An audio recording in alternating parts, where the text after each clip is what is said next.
Achim e Haverim, Shabbat Shalom. Shabbat Shalom a todos que estão aqui presentes e também os que estão assistindo pela transmissão. Então vamos iniciar agora a Drashá, a ministração, o comentário da Parashá Vayeshev.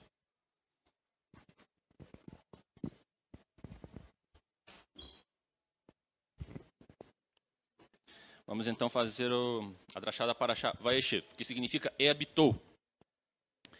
Então Vayeshev vem do verbo em hebraico lashevet, tem a mesma raiz do verbo lashevet, que significa sentar-se, assentar-se, de se estabelecer. Então, capítulo 37 de Bereshit, Gênesis, como Haftarah temos Amós, capítulo 2, e capítulo 3 também. E a Brit Hadashah, Matityahu, Mateus, capítulo 14 até o 15. Então preste atenção aqui nos tópicos dessa Parashá. É a continuação da jornada de Yaakov e de seus filhos, principalmente dois de seus filhos, no caso, que vão estar em destaque aqui, que é Yosef e Yehudá. Então nós começamos a Parashá falando de Yaakov, já introduzindo Yosef. E aí tem todo o episódio dele lá com os seus sonhos, com a forma como ele se vê, nesses sonhos, no centro da questão ali, com os irmãos, com as estrelas ao redor dele, e ele no centro, ele em destaque. Isso daí causa muitos transtornos ali, entre ele e seus irmãos, a tal ponto que os irmãos começam a sentir um ódio por ele e que eles decidem se livrar de uma vez por todas dele. Então eles inicialmente querem matá-lo, mas acabam vendendo ele. Então por isso eu coloquei ali a morte, mas entre aspas, mas é a venda de Yosef. Então Yosef daí vai para o exílio e vai para o Egito. Depois disso nós temos uma pausa com relação ao desenrolar da história de Yosef, e aí nós temos o relato do caso de Yehudá e da Tamar. E nós também vamos comentar as implicações dessa digressão, Depois nós vamos comentar um pouco sobre isso. Aí depois nós retomamos com Yosef, já lá no Egito, dando continuidade à saga dele no Egito, ele na casa de Potifar. E aí depois também acontece uma situação muito, muito chata lá para ele, lá no Egito, na casa de Potifar. E aí ele acaba, devido a um crime que ele não cometeu, mas que ele foi acusado e havia uma prova desse crime, aí ele vai para a prisão. E aí termina a Parashá com Yosef na prisão. Mas antes de nós falarmos da Parashá, eu queria só fazer um parênteses para fazer um comentário sobre o Maoz Tzur. Até o Gustavo me fez uma pergunta hoje, antes de começar a Parashá, sobre um detalhe do cântico Maoz Tzur que nós cantamos ontem. Aliás, desculpe, anteontem, na primeira noite de Hanukkah. E é o seguinte, na última estrofe do Maoz Tzur é um cântico que geralmente canta-se muito a primeira estrofe, mas ele tem várias estrofes. E nós cantamos a primeira e a última no dia. E na última estrofe diz assim: descubra o seu braço santo e traga o fim da salvação. Despeja a vingança sobre a nação ímpia em nome de seus servos fiéis, pois a libertação demorou muito e os dias maus são infinitos. Rejeite o inimigo nas sombras da idolatria e coloque para nós os 7 pastores. Então termina assim: rejeite o inimigo nas sombras da idolatria e coloque para nós os 7 pastores. Aí quando eu li essa parte que finaliza ali o cântico, eu, no primeiro momento, eu estranhei um pouco o que seriam esses 7 pastores. Mas aí, estudando um pouco, nós sabemos que esses 7 pastores, na verdade, é uma referência de Miqueias, capítulo 5, verso 5, que diz assim: este será a nossa paz. Quando a Assíria vier à nossa terra e quando pisar em nossos palácios, levantaremos contra ela 7 pastores e 8 príncipes dentre os homens. Então, esses 7 pastores é uma referência de um livramento para quando o inimigo vier e invadir os nossos palácios, invadir o templo. Mas aí, eu estava estudando ali no Talmud, porque havia um trecho do Talmud, uma página, que tinha algo que eu queria trazer, que tinha a ver com esta paraxá dessa semana. Isso estava na página 51b. Mas depois eu acabei lendo a página 52b, e daí eu justamente estava lá a explicação pelo Talmud de quem são esses 7 pastores. Eu achei interessante isso, a título de curiosidade. Então, de acordo com o Talmud, no Tratado Sukkah, página 52b, quem são os 7 pastores? São Davi, no meio, Adão, Shet e Matusalém, à direita. E Abraão, Jacó e Moisés, à direita. E quem são os 8 príncipes humanos? São Ishai, Shaul, Samuel, Amós, Sofonias, Tzidkiyahu, o Messias e Elias. Então, note que, com relação aos pastores, que todos esses homens aqui citados, eles realmente foram pastores. Eles pastorearam animais, foram pastores não no sentido só de pastor, como a gente entende hoje, né, de cuidar de pessoas, da igreja, mas foram pastores de animais. E também, depois vou repetir isso, mas a função do pastor, o ofício de pastor, ele está atrelado ao caráter da pessoa. No caso dessas pessoas aqui que foram pastores, eles também foram líderes e eles tiveram um legado. Nós vamos abordar sobre isso também mais para frente. Então vamos agora para a paraxá propriamente dita. Então, a partir do verso 2, Bereshit 37, verso 2. Então diz assim: Ele toldot Yaakov, Yosef ben Sheva Ezre, Shana Haya Roe. Então essa é a primeira parte do verso 2, do capítulo 37. E aqui nós temos 2 situações interessantes. Situações que é bom a gente demarcar muito bem. Essas são as gerações de Yaakov. Por que isso é interessante? Porque sempre quando nós na Torá vemos que a expressão "e estas são as gerações", nós esperamos ver uma lista de nomes e uma descendência ali. Tal pessoa gerou a tal pessoa gerou a tal. Essas são as gerações. Mas é interessante que aqui nós não vemos nada disso. Nós vemos, essas são as gerações de Yaakov, e já começa falando que Yosef tinha 17 anos e o que ele era. E aí já vai começar a falar ali de Yosef e da família de Yaakov, os filhos. Vai começar a trazer todo esse relato, como vocês podem ver ali no capítulo 37, mas não fala de quem gerou quem. Então, isso nós temos que ficar atentos. E outra coisa que nós temos que ficar atentos é a função, né, o ofício de Yosef, que diz aqui que Yosef era pastor, era roe, está escrito ali, ó, Haya roe, ou seja, pastor. Então, como eu falei,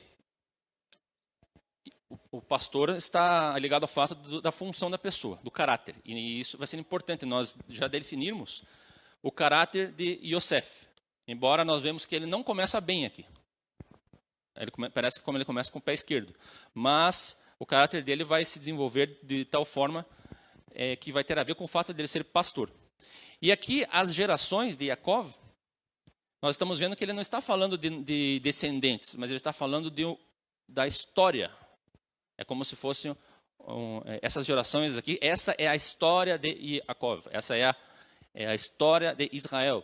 Nós sabemos que Israel começa a partir dos filhos de Yaakov, das 12 tribos. O Estado de Israel, como povo, como nação, começa justamente por intermédio disso,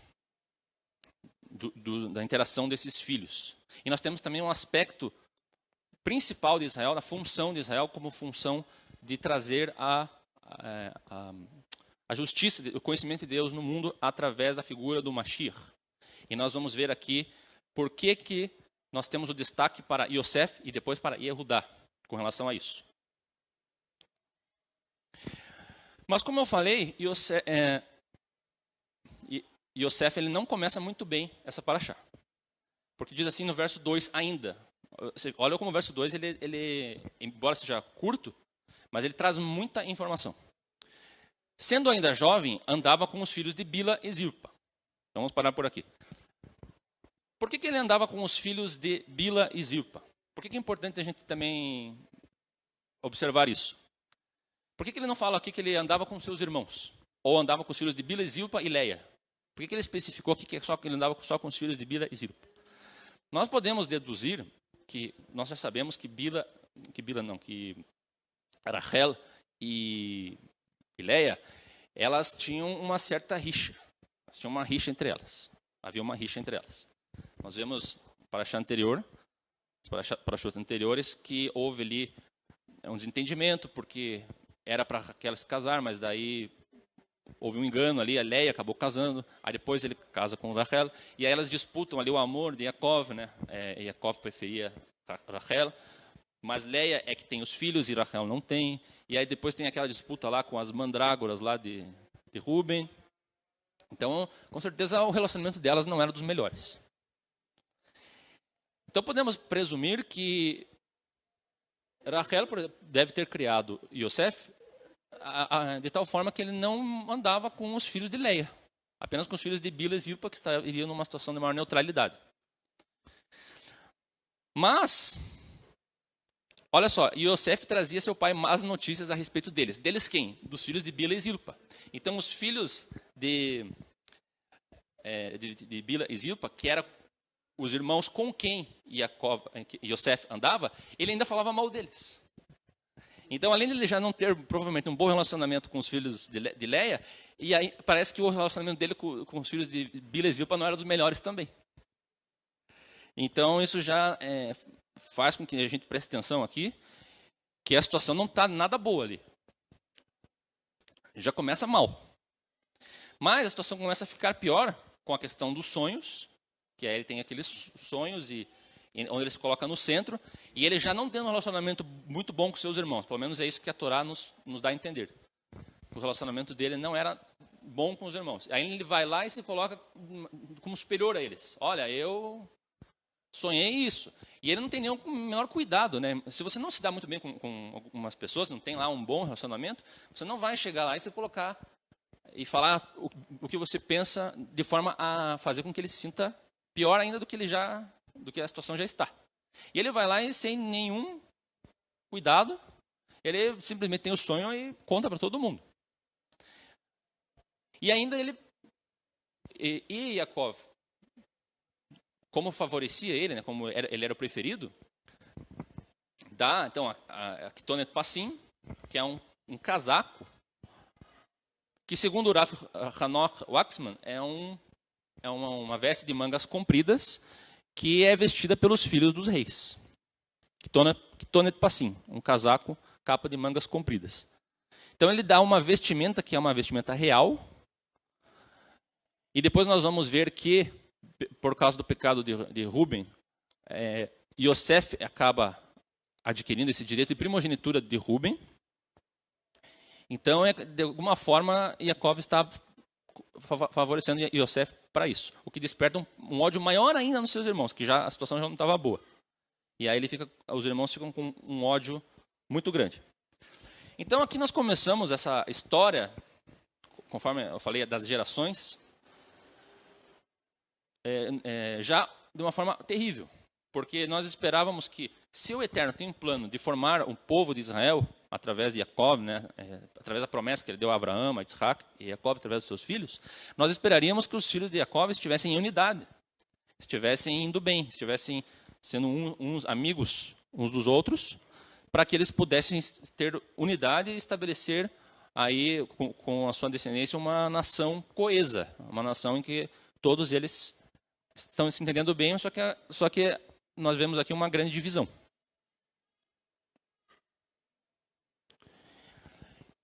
Então, nós vemos aqui que o relacionamento de Yaakov e Yosef é de amor, mas de Yosef e dos irmãos é de ódio. Inclusive, nos versos 4 e 5, aparece 2 vezes dizendo o ódio dos irmãos para com Yosef. Já o amor de Yaakov e de Yosef, o amor de Yaakov para com Yosef se assemelha ao amor de Abraão e Isaac. Inclusive, nós vamos ver que Yaakov, ele quer não vou dizer ele quer, mas acaba que Yosef, ele recebe esse status de primogenitura, que era de Ruben. Nós vamos ver isso lá depois em Crônicas. Da mesma forma como Yitzhak também recebeu a bênção, embora ele não fosse o primogênito de Abraão, mas ele recebe a bênção, né? Inclusive como se fosse o unigênito, né? Como aquele filho especial. Então, como conciliar isso? E aí nós vemos também uma posição que nós podemos deduzir aqui de um orgulho de Yosef, a maneira como ele se coloca. Apesar de ser muito jovem, talvez imaturo ainda, mas ele se levanta assim, talvez já querendo aspirar assim esse privilégio que Jacob está disposto a dar a ele.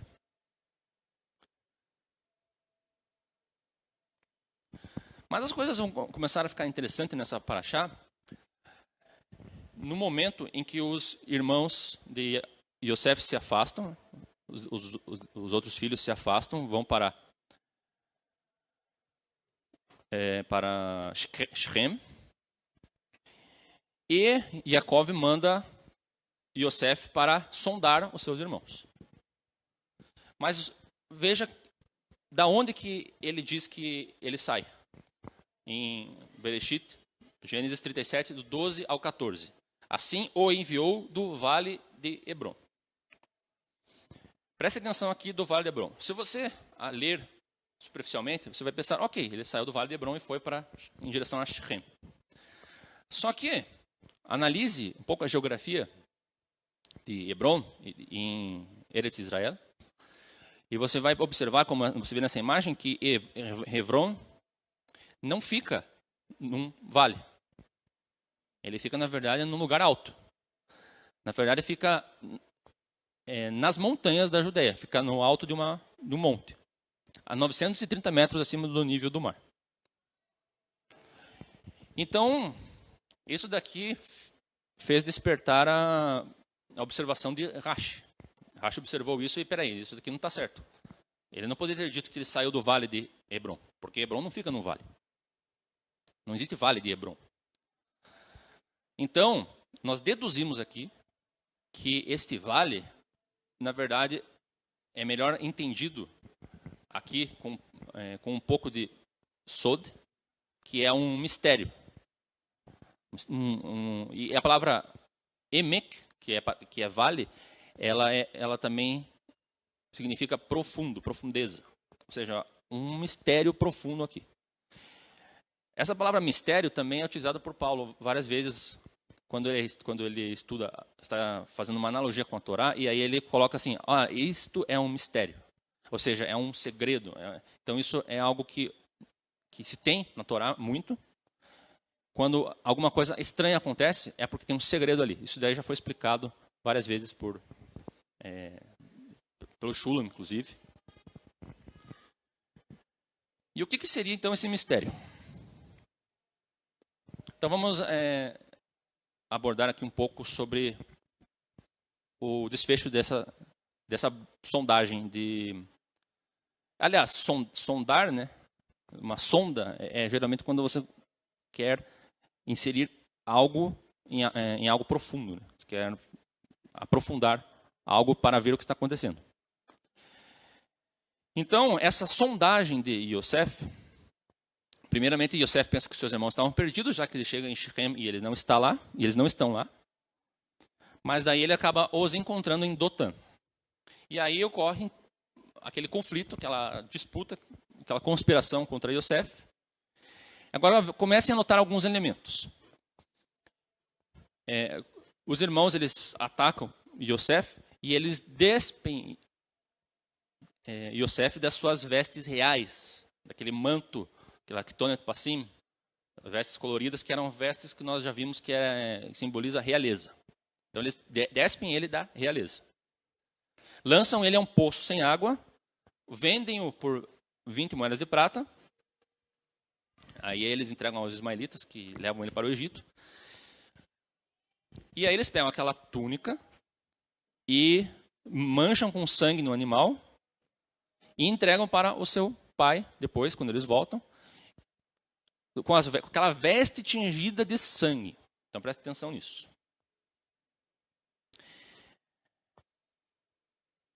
E até, veja que em Apocalipse 19, verso 13, está escrito: e estava vestido de veste tingida em sangue, e o nome pelo qual se chamava é a palavra de Deus. Isso se referindo a quem? Ao Mashiach.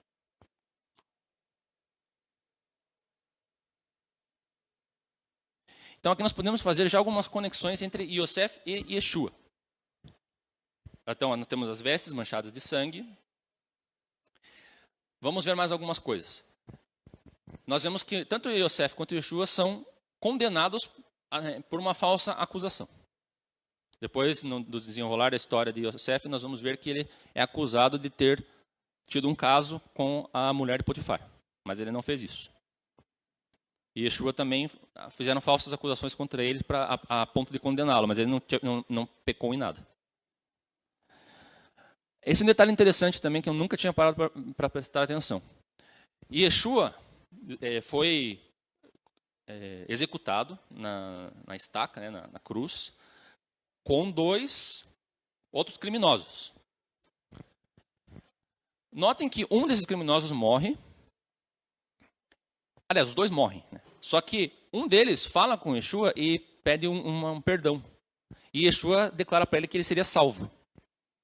Mas o outro zomba. Né? E presumimos que ele não foi salvo. Podemos presumir que ele não foi salvo. Já coisa semelhante acontece com os que estavam presos lá, os colegas de cárcere de Yosef. Pois Yosef, declara através do sonho que ele seria poupado, que ele é salvo, e o outro que seria morto. Então, os 2 superam essa questão da condenação, da execução, e aí são elevados a um posto de superioridade de governo. E aí, os 2 estão na segunda linha de comando. Enquanto Yeshua está abaixo apenas de Hashem, do Pai, assim como Yosef está abaixo apenas de Faraó. Depois, os 2 abençoam todas as nações com salvação, com o sustento. No caso, Yosef salva todos os que vão até ele com alimento, com provisão. E Yeshua abençoa todas as nações que vão até ele, todos os povos que vão até ele, com salvação da morte. E a reconciliação com os irmãos, com o seu povo, só ocorre no final. Então, no primeiro momento, ele abençoa as nações, mas só no final ele vai se reconciliar com os irmãos, com a parentela, com os de sangue, ele da casa. No caso, é isso que nós estamos esperando para acontecer com Yeshua, que ele também voltará e se reconciliará com o povo de Israel reconhecerá que ele é o Messias. Porém, tem mais aí. Então, nós temos essa conexão de Yeshua com Yosef muito forte. Porém, Yeshua, nós temos até a figura de Yeshua ben Yosef. Mas Yeshua, nós conhecemos ben David. E David é de Yehudá. Nós temos uma conexão de Yeshua com Yehudá. E aqui nós temos uma digressão. Porque aí nós temos, no final daquela situação em que Yosef é levado para o Egito, e eles voltam e confrontam Yaakov e até falam aquela expressão, reconhece, né, se é a túnica do teu filho, Haker na. Isso Yaakov, não lembro se não foi no ano passado ou no ano retrasado, fez esse comentário e explicou essa expressão no hebraico, que ela se repete outras vezes, nesta paraxá inclusive.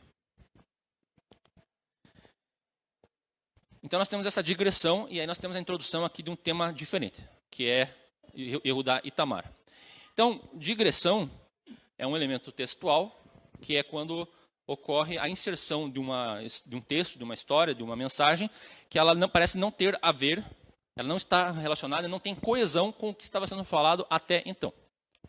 Isso, às vezes, é utilizado, por exemplo, em filmes. Você está assistindo um filme lá, está acontecendo todas as coisas, daí tem um certo desfecho que fica no ar, e daí, de repente ele volta, por exemplo, volta 10 anos antes. E daí ele começa a contar uma história que não tinha uma coesão ali com... e às vezes até pode causar um certo incômodo isso. Porque daí, puxa, mas 10 anos, agora eu vou ter que voltar tudo na história para ver o que vai acontecer. Queria ver o que ia acontecer ali, que ia acontecer com Yosef. Não quero saber de Yehudá agora. O que o Yehudá tem a ver aqui com a... Mas nós vamos ver que quando a Torá faz essas digressões, tem um propósito que nada é em vão. Na Torá, nada é à toa. Você não pode dizer que a Torá está errada. Se tem uma coisa estranha na Torá, ou é porque tem algum segredo ali, ou você é que não entendeu nada. Ou você que não entendeu o segredo, se você acha que está estranho, porque na verdade não tem nada estranho. A nossa sensação é que é estranho. Então, o que acontece aqui nessa digressão aqui? Primeiro, nós temos que nos perguntar, onde está Yehudá? E isso aqui tem a ver com... Lembra que eu falei lá do mistério profundo de Hebron? Que ele não saiu do vale de Hebron, talvez ele estava saindo de um mistério. Vamos colocar dessa forma. E onde está Yehudá? Nós vemos que Yehudá, depois, nós vamos ver que, pela Torá, que essas coisas estavam acontecendo naquele mesmo período. Então não é uma coisa que ele está contando, não, isso aconteceu anos antes ou anos depois. Foi naquele mesmo período de tempo. Então a Torá, ela muitas vezes nos deixa algumas lacunas, ela não detalha muito. Mas nós vemos que Yehudá, ele sai, assim como Yosef acaba saindo da posição onde ele estava e vai para o Egito, Yehudá também sai. E não fica junto com seus irmãos. Ele perde também essa unidade com seus irmãos. Ele vai para uma outra região, ele se casa com uma mulher cananeia, e ele gera, então, 3 filhos, Onam e Shelah. E ele toma Tamar, que era uma mulher cananeia, e coloca como esposa de Só que acaba morrendo pelos seus pecados. Então, ele tem que colocar agora Onam como esposo de Tamar pelo princípio do levirato. Princípio do irmão que casa com a esposa do seu irmão mais velho falecido para gerar descendentes a ele. Mas Onam se recusa a cumprir essa função e ele acaba morrendo por isso também. E aí finalmente tem Shelah, o último filho, o qual Yehudá teme colocar ele como esposo de Tamar, por medo que ele morresse também, porque talvez ele não tivesse entendido muito bem a causa da morte dos seus outros 2 filhos. E achava que a culpa, que talvez tivesse algo ruim em Tamar que causava que os filhos dele morressem. Bom, antes de dar continuidade sobre isso, então, eu gostaria de fazer um comentário sobre essa questão da digressão. Nós vemos que a Torá ela faz propositalmente essa digressão. E como exemplo ilustrativo, eu quero utilizar o que está em Vaikra, dos capítulos 10 a 16. Como vocês sabem, em Vaikra capítulo 10, nós temos a morte de Nadab e Abiú. No entanto, nos capítulos seguintes, a Torá faz justamente isso, uma digressão. E começa a falar sobre uma série de leis, sobre animais impuros, crianças, nascimentos, e emissões sexuais e também lepra. E daí só depois no capítulo 16, é que daí ele volta e fala assim, o Eterno falou a Moisés depois da morte dos 2 filhos de Arão, para explicar como o sumo sacerdote se chegará à sua presença, ou seja, a presença do Eterno. Mas nós vemos que nós temos aqui uma série de leis sobre pureza, que as pessoas deveriam respeitar. Então, a pureza do sumo sacerdote, como ele deveria se comportar quando se chegasse à presença do Eterno,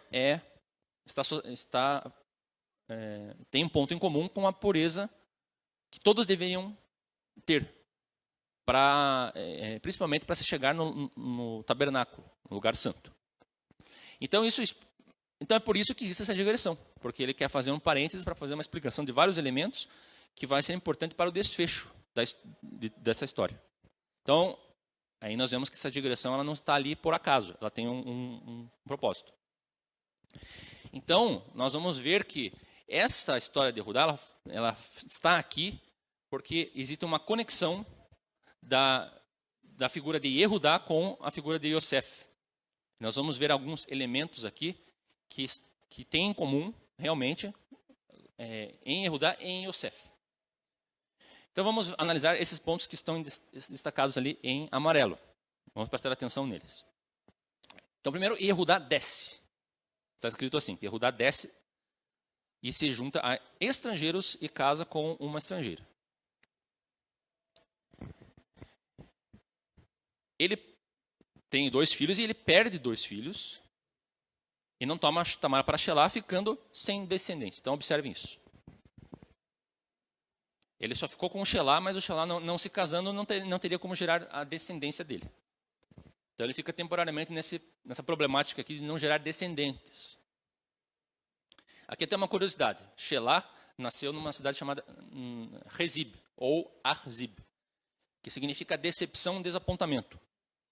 E justamente há uma decepção no fato de que ele não se casa, como era esperado, com Tamar, e ele fica sem gerar esses descendentes que eram esperados. Então, interessante esse paralelo da cidade, do nome onde ele nasceu. Agora, o que Tamar faz? Ela arma e seduz Yehudá, porque ela tinha o desejo de gerar filhos. Ela tinha esse desejo de gerar descendência para Yehudá. Só que é interessante que Tamar ela age de acordo com os princípios lá que nós vemos no livro de Ruth, que ela chama a responsabilidade do Goel, do remissor, que é aquele que deveria cumprir a responsabilidade. E nós vemos pelo livro de Ruth que não necessariamente é o irmão mais novo que vai fazer isso. Na falta dele, o parente mais próximo, o parente homem mais próximo deve assumir isso.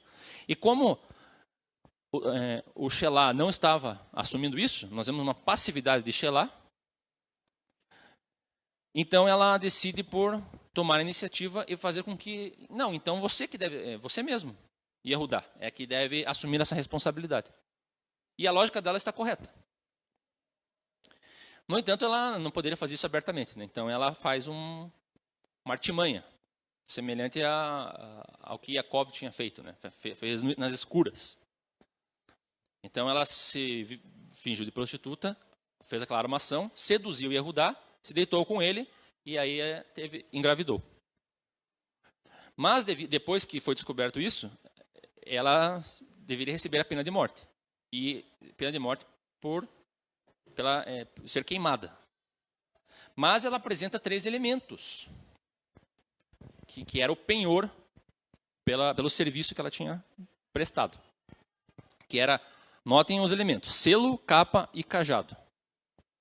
São elementos que caracterizam um rei. O selo, a capa e o cajado. O cajado, no caso, tem a ver com o cetro do rei. O selo é um anel, o sinete, no qual ele marca os documentos oficiais. E a capa, o manto. Agora vejam que interessante. Tamar deu à luz a 2 filhos. E gêmeos ainda, Pérez e Zera. E se você observar, parece que existe uma certa luta para ver quem vai nascer antes. Semelhante a Yaakov e Esav. Porque Zera parece que coloca o braço, mas daí Pérez acaba nascendo antes e Zera depois.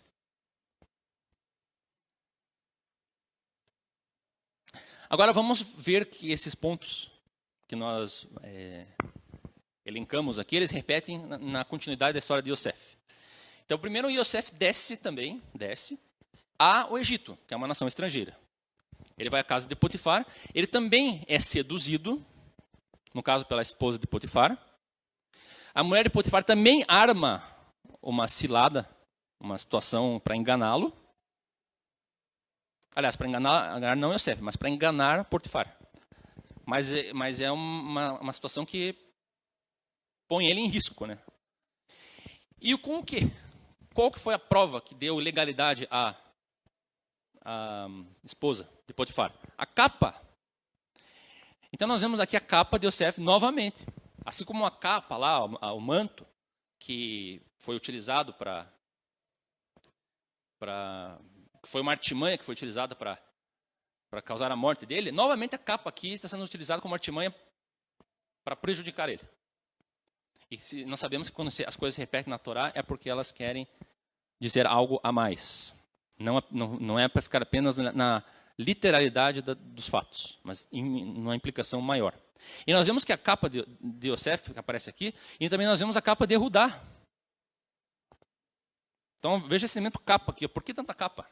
Tanto manto, túnica? Por que tanta ênfase nisso?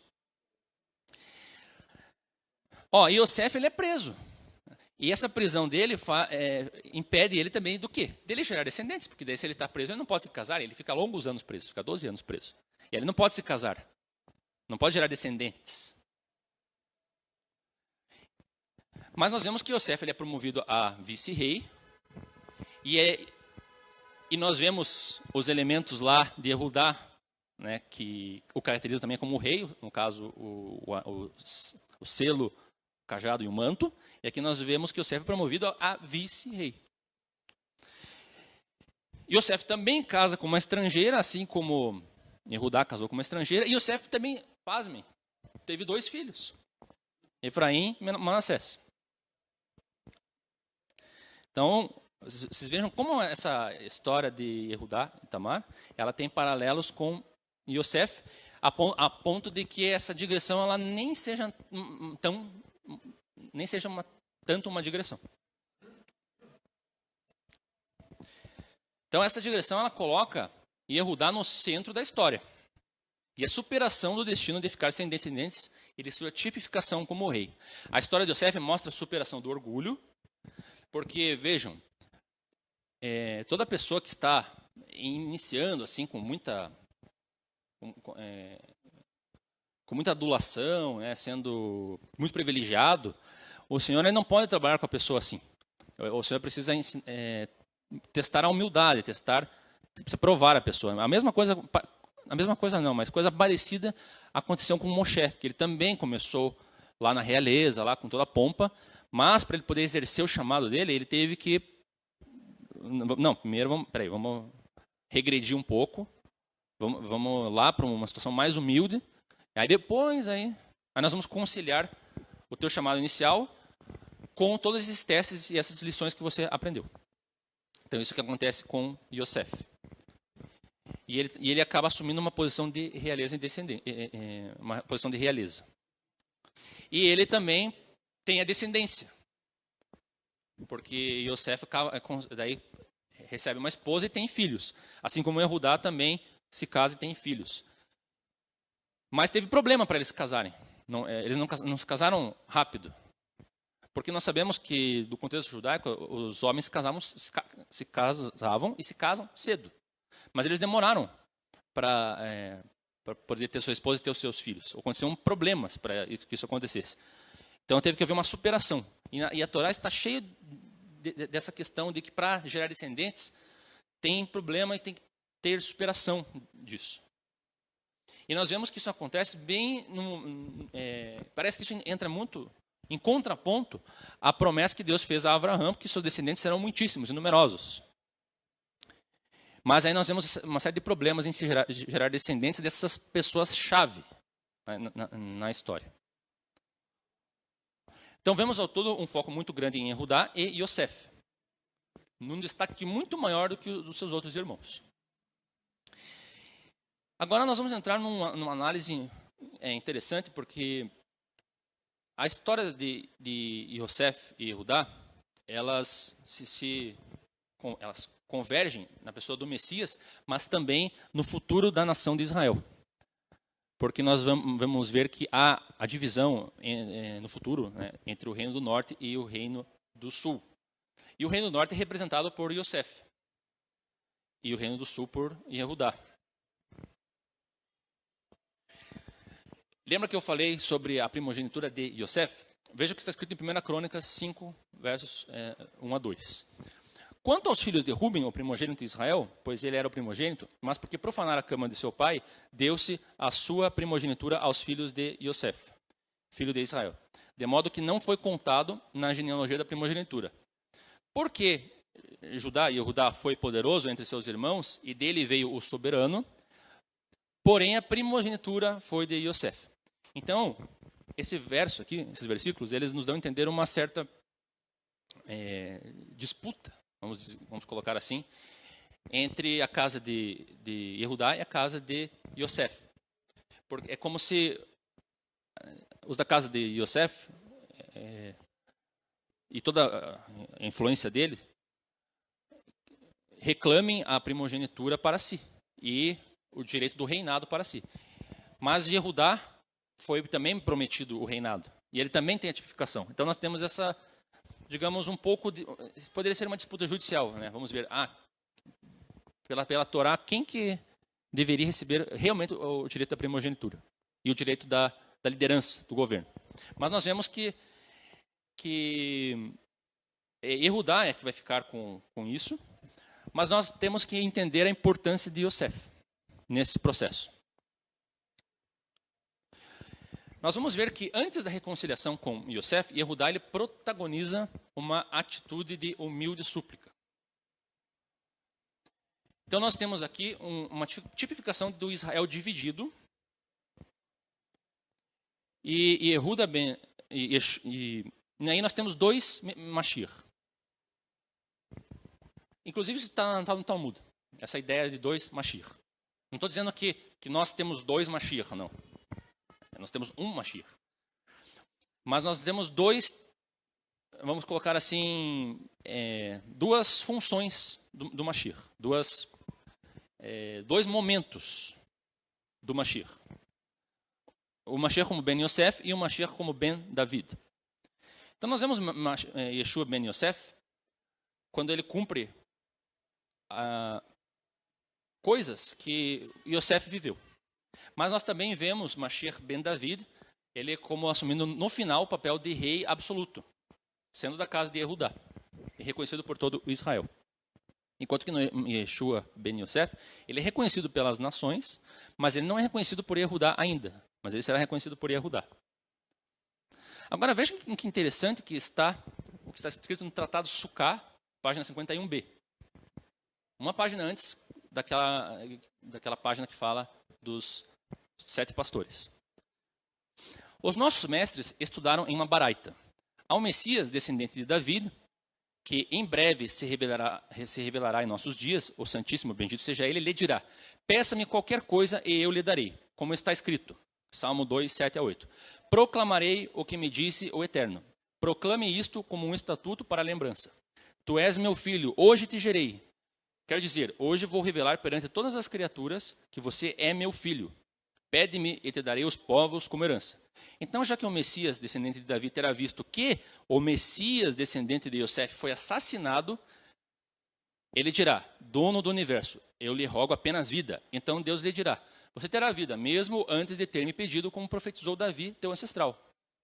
No Salmo 21, 5. Ele apenas te pediu vida. Então, a história de...